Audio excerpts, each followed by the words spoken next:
Assalamu alaikum. I want to introduce English language teaching means to say ELT. ELT is an emerging field in the educational scenario of world, particularly in Pakistan. ELT courses have been especially designed to improve the existing methods of language teaching. Owing to the numerous researches in the field of ELT, various trends are being followed in educational institutions to make the learning process easier and effective for the learners. ELT is the difficult task, especially in those countries where English is a non-native language. Linguists, after conducting hectic researches, have been to introduce certain trends which are equally helpful in native, bilingual, and multilingual societies. But Pakistan is the best example of multilingual country where many languages are spoken and taught simultaneously. Due to international recognition of English, Pakistani educational institutions are trying to follow the world-famous trends of ELT to enable students to communicate worldwide and to establish their identity internationally. Various trends which are the outcome of the linguistic researches are being applied by English teachers in Pakistan. In order to investigate the current trend of ELT, which are the products of day and night researches, we will have to go back to the history to analyze the development of latest trends in ELT in the whole world and particularly in Pakistan.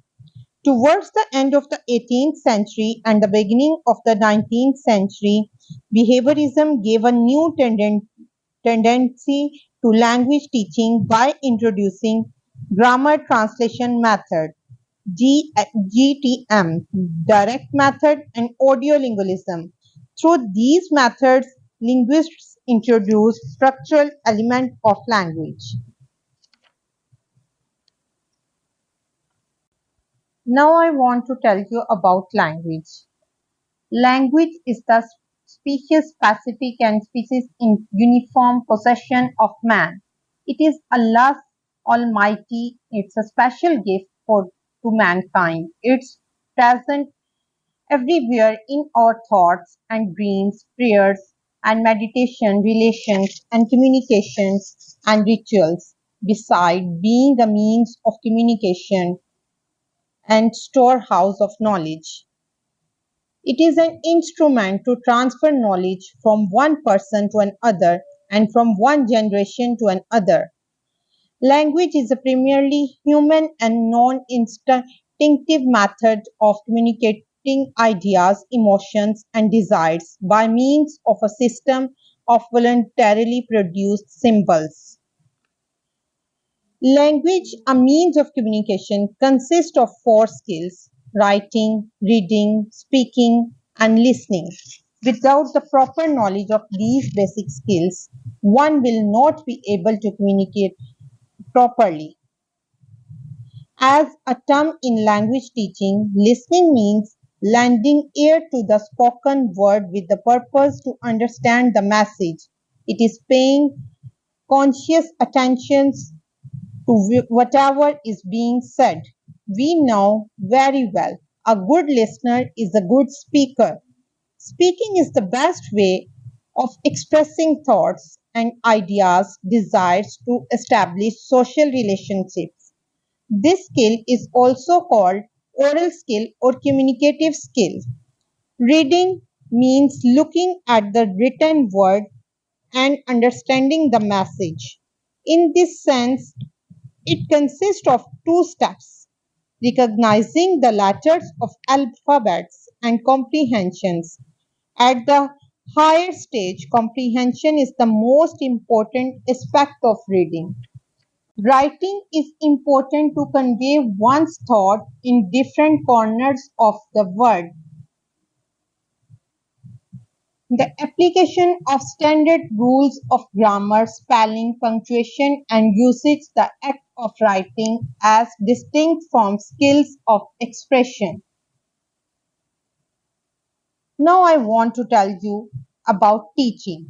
Teaching is a process of passing explain information on given subjects or disciplines that are worldwide accepted as valid and non contested. In this way, teaching is the best means to convey the concepts and ideas given to in the books. That's why it is important for the teachers as well to have the proper knowledge of the language which is being used in the whole world to communicate. So it can be said that teaching is the imparting knowledge or skill. Now I want to tell you what is English language teaching. English language teaching is widely used teaching centered term. ELT is an umbrella term covering all varieties of English language teaching to non-native speakers.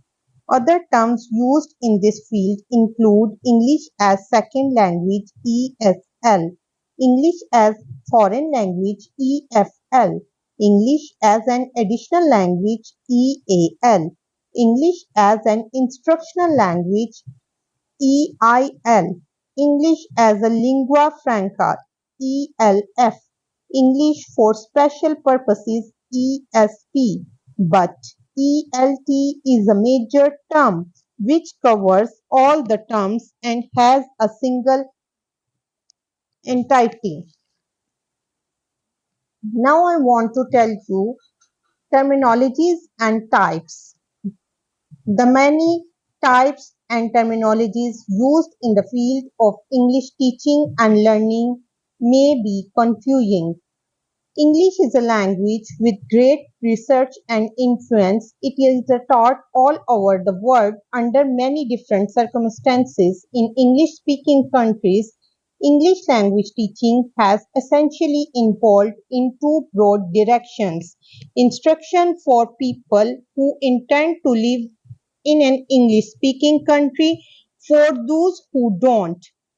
Crucially, these two arms have very different finding structures, public in the former and private in the latter, and to some extent this influences the way colleges are established and classes are held. I hope you can understand the English language teaching, and the next class I'll tell you about the importance of the English language teaching in Pakistan, and I will also tell you about the objectives of English language teaching in Pakistan. And thanks for this. Okay, Allah Hafiz.